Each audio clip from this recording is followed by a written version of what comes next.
menjelaskan tentang teori pengetahuan dan kebenaran. Jenis-jenis pengetahuan yang terdapat mengemukakan bahwa jenis pengetahuan itu dibagi 3, sedangkan Burhanuddin Salam sebagai mana dikutip oleh Amsal Bakhtiar, jenis pengetahuan ada 4, yaitu pertama, pengetahuan bisa pengetahuan dalam filsafat dikatakan sebagai common sense dan sering diartikan sebagai good sense, karena seseorang memiliki sesuatu di mana ia menerima secara baik. Semua orang menyebut warna itu putih karena itu memang merah. Air itu panas karena memang dipanaskan dengan api, maka bisa menganjal rasa lapar dan lain-lain. Common sense diperoleh dalam pengalaman sehari-hari. Pengetahuan disebut dengan pengetahuan pra-ilmiah dan nir-ilmiah. Kedua, pengetahuan ilmu adalah pengetahuan yang diperoleh lewat penggunaan metode-metode ilmiah yang lebih menjamin kepastian dan kebenarannya. Ilmu pada hakikatnya merupakan usaha untuk mengorganisasikan konsen suatu pengetahuan yang berasal dari pengalaman dan pengamatan dalam kehidupan sehari-hari. Ketiga, pengetahuan filsafat diperoleh lewat pemikiran rasional yang didasarkan pada pemahaman spekulasi, penilaian kritis, dan penafsiran pengetahuan. Filsafat lebih menekankan pada universitas dan ke dalam kajian tentang suatu, kalau ilmiah hanya dapat pada suatu bidang pengetahuan yang sempit dari ringit filsafat. Filsafat membahas hal yang lebih luas dan mendalam. 4. Pengetahuan agama. Pengetahuan hanya diperoleh dari Tuhan melalui utusannya. Pengetahuan agama bersifat mutlak dan dapat diyakini oleh para pemeluk agama. Saya Siti Maharani Nasution sebagai pemateri kedua. Saya akan melanjutkan dari pemateri pertama, yaitu teori korespondensi atau correspondence theory of truth. Teori kebenaran korespondensi yang kadang disebut dengan accordance theory of truth adalah teori yang berpandangan bahwa pernyataan-pernyataan adalah benar jika berkorespondensi terhadap fakta atau pernyataan yang ada di alam atau objek yang dituju pernyataan tersebut. Kebenaran atau keadaan benar itu apabila ada kesesuaian korespondensi antara arti yang dimaksud oleh suatu pernyataan atau pendapat dengan opsi yang dituju oleh pernyataan atau pendapat tersebut. Kebenaran atau suatu keadaan dikatakan benar jika ada kesesuaian antara arti yang dimaksud oleh suatu pendapat dengan fakta. Suatu proposisi adalah benar apabila terdapat suatu fakta yang sesuai dengan menyatakan apa adanya. Teori korespondensi ini pada umumnya dianut oleh para pengikut realisme. Di antara pelopor teori ini adalah Plato, Aristoteles, More, dan Ramsay. Teori ini banyak dikembangkan oleh Bertrand Russell pada tahun 1972 sampai 1970. Teori ini sering diasosiasikan dengan teori-teori empiris pengetahuan. Teori kebenaran korespondensi adalah teori kebenaran yang paling awal, sehingga dapat digolongkan ke dalam teori kebenaran tradisional karena Aristoteles sejak awal atau sebelum abad modern mensyaratkan kebenaran pengetahuan harus sesuai dengan kenyataan atau realitas yang diketahuinya. Problem yang kemudian muncul adalah apakah realitas itu objektif atau subjektif. Terdapat dua pandangan dalam permasalahan ini, realisme epistemologis dan idealisme epistemologis.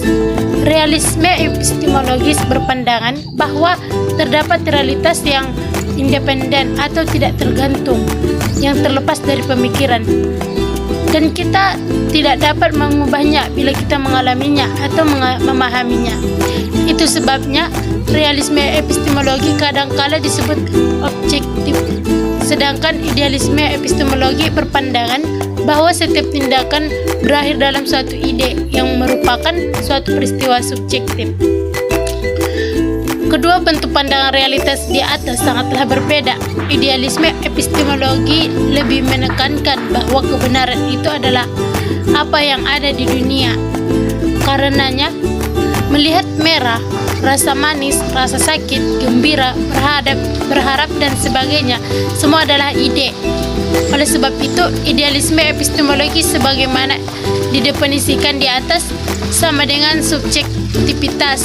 Kesimpulan dari teori korespondensi adalah adanya dua realitas yang berbeda di hadapan manusia, pernyataan dan kenyataan. Menurut teori ini, kebenaran adalah sesuai antara pernyataan tentang sesuatu yang dengan kenyataan sesuatu itu sendiri. Misal, Surabaya ibu kota Jawa Timur. Pernyataan ini disebut benar apabila pada kenyataan Surabaya memang ibu kota Provinsi Jawa Timur. Kebenarannya terletak pada pernyataan dan kenyataan. Signifikansi teori ini terutama apabila diaplikasikan pada dunia sains dengan tujuan dapat mencapai suatu kebenaran yang dapat diterima oleh semua orang. Seorang ilmuwan akan selalu berusaha meneliti kebenaran yang meletak pada sesuatu secara sungguh-sungguh, sehingga apa yang dilihatnya itu benar-benar nyata terjadi. Sebagai contoh, gunung dapat berjalan. Untuk membuktikan kebenaran pernyataan ini harus diteliti dengan keilmuan yang lain, yaitu ilmu tentang gunung atau geologi. Ternyata gunung mempunyai kaki atau lempeng bumi yang bisa bergerak sehingga menimbulkan gempa bumi dan tsunami.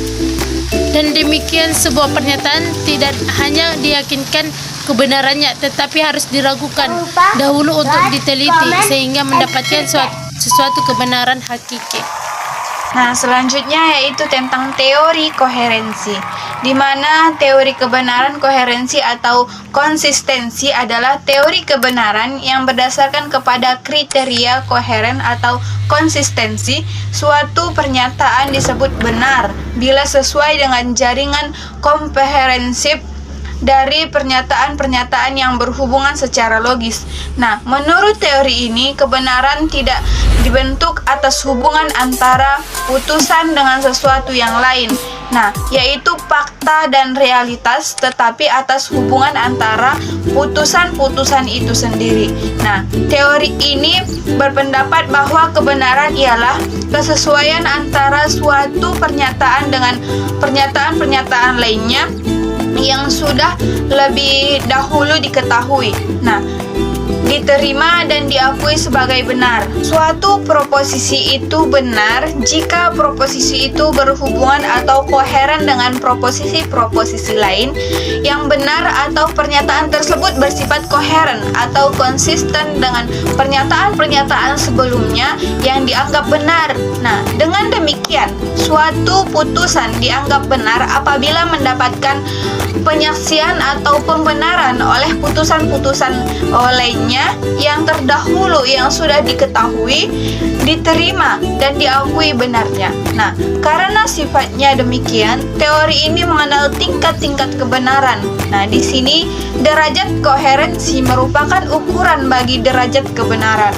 Nah, misalnya semua manusia membutuhkan air. Nah, Ahmad adalah seorang manusia. Ahmad membutuhkan air. Suatu proposisi itu cenderung benar jika proposisi itu koheren atau saling berhubungan dengan proposisi-proposisi lain yang benar, atau arti yang dikandung oleh proposisi koheren dengan pengalaman kita. Nah, Bahtiar sebagaimana dikutip dari Aholiya Watholi memberikan standarisasi kepastian kebenaran dengan sekurang-kurangnya memiliki 4 pengertian. Nah, di mana satu keyakinan tidak dapat diragukan kebenarannya sehingga disebut pengetahuan. Nah, yang pertama, pengertian yang bersifat psikologis. Yang kedua, pengertian yang bersifat logis. Nah, yang ketiga, menyamakan kepastian dengan keyakinan yang tidak dapat dikoherensi. Nah, yang keempat yaitu pengertian akan kepastian yang digunakan dalam pembicaraan umum. Nah, di mana hal itu diartikan sebagai kepastian yang didasarkan pada nalar yang tidak dapat diragukan lagi. 3. teori pragmatisme, the pragmatic theory of truth. Pragmatisme berasal dari bahasa Yunani pragmai, artinya yang dikerjakan, yang dilakukan, perbuatan, tindakan, sebutan bagi filsafat yang dikembangkan oleh William James di Amerika Serikat.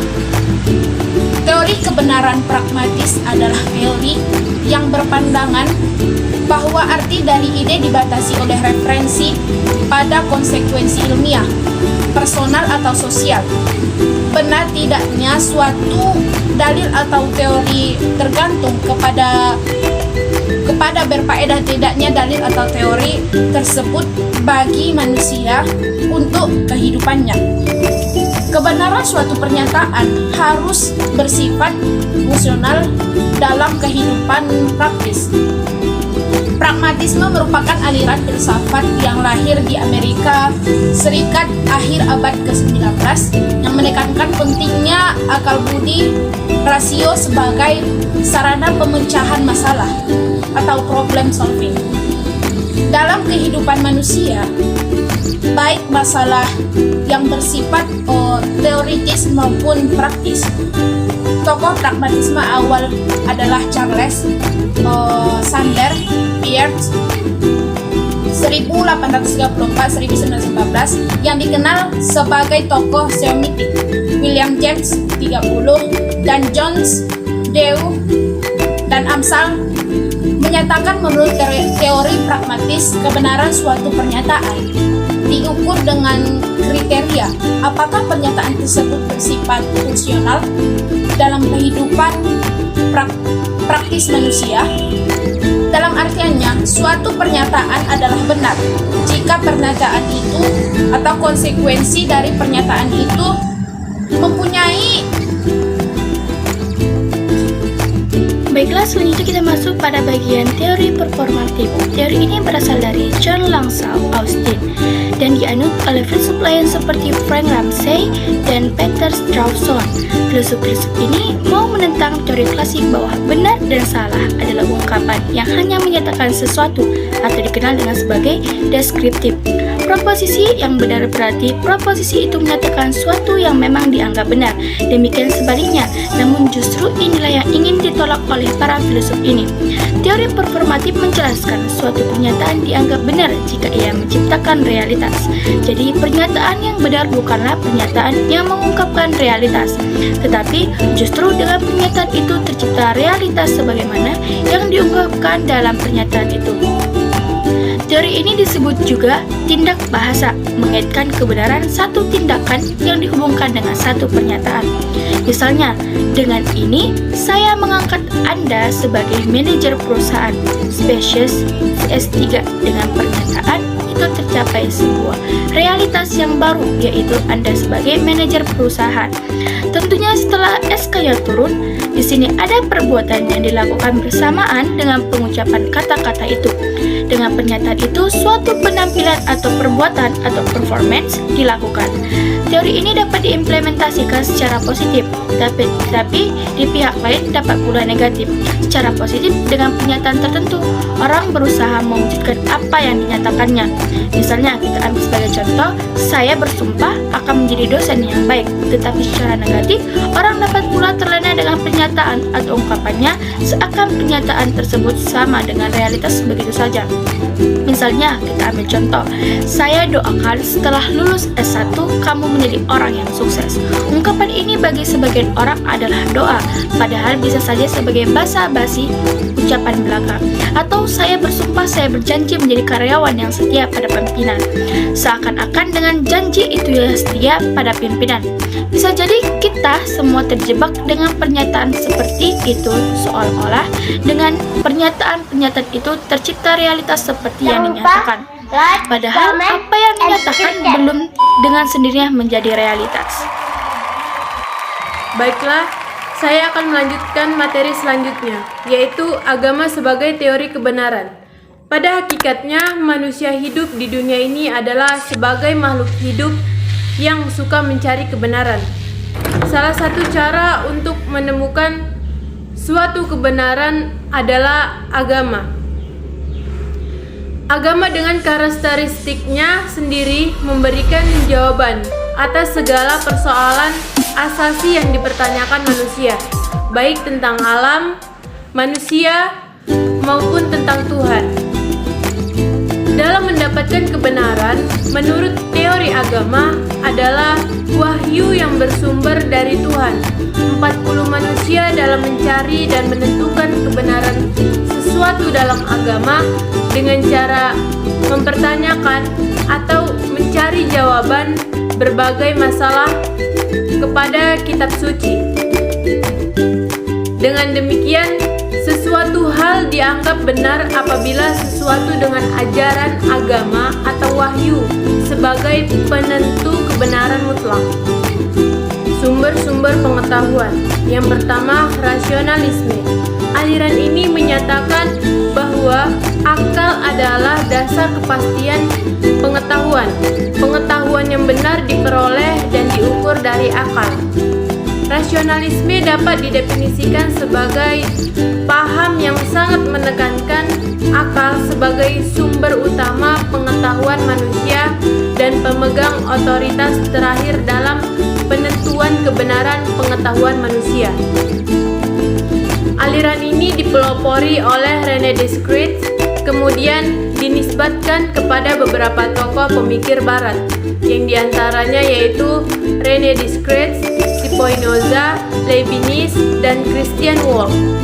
Meski sebenarnya akar-akar pemikirannya sudah ditemukan dalam pemikiran para filosof klasik, yaitu Plato dan Aristoteles.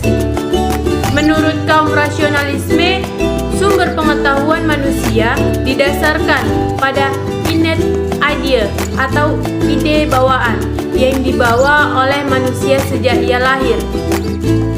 Ide bawaan tersebut menurut Descartes sebagai terbagi atas 3 kategori, yaitu yang pertama cogitans atau pemikiran, bahwa secara awal manusia membawa ide bawaan yang sadar bahwa dirinya adalah makhluk yang berpikir. Dari sinilah keluar statement Descartes yang sangat terkenal, yaitu cogito ergo sum, yaitu aku berpikir maka aku ada. Kedua, Allah atau Deus, manusia secara awal memiliki ide tentang suatu wujud yang sempurna, dan wujud yang sempurna itu tak lain adalah Tuhan. Ketiga, ekstensia atau keluasaan, yaitu ide bawaan manusia, materi yang memiliki keluasaan dalam ruang.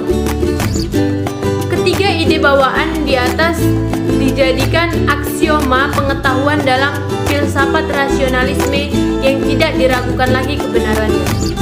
Dalam metode pencapaian pengetahuan Descartes memperkenalkan metode yang dikenal dengan metode keraguan atau dubium methodicum, yaitu meragukan segala sesuatu termasuk segala hal yang telah dianggap pasti dalam kerangka pengetahuan manusia. 2. Empirisme. Empirisme berasal dari bahasa Yunani, yaitu adalah empirikos, yang artinya adalah sebuah pengalaman. Menurut aliran ini, manusia memperoleh pengetahuan melalui pengalamannya, yang artinya pengalaman dalam filsafat biasanya bertentangan dengan rasionalisme. Berbeda dengan rasionalisme yang menjadikan akal manusia sebagai sumber dan penjamin kepastian suatu kebenaran pengetahuan manusia. Dan empirisme memandang hanya pengalaman. Aliran empirisme disandarkan kepada beberapa tokoh pemikir barat, yaitu diantaranya adalah Francis Bacon, Thomas Hobbes, David Hume, dan John Locke. John Locke memperkenalkan teori tabula rasa atau jenis buku catatan kosong, yang maksudnya ialah membawa manusia itu pada mula kosong dari pengetahuan. Lantas pengalamannya mengisi jiwa yang kosong itu. Lantas ia memiliki pengetahuan. Mula-mula tangkapan indera yang masuk itu sederhana, lama-lama menjadi kompleks. Lalu tersusunlah pengetahuan yang berarti.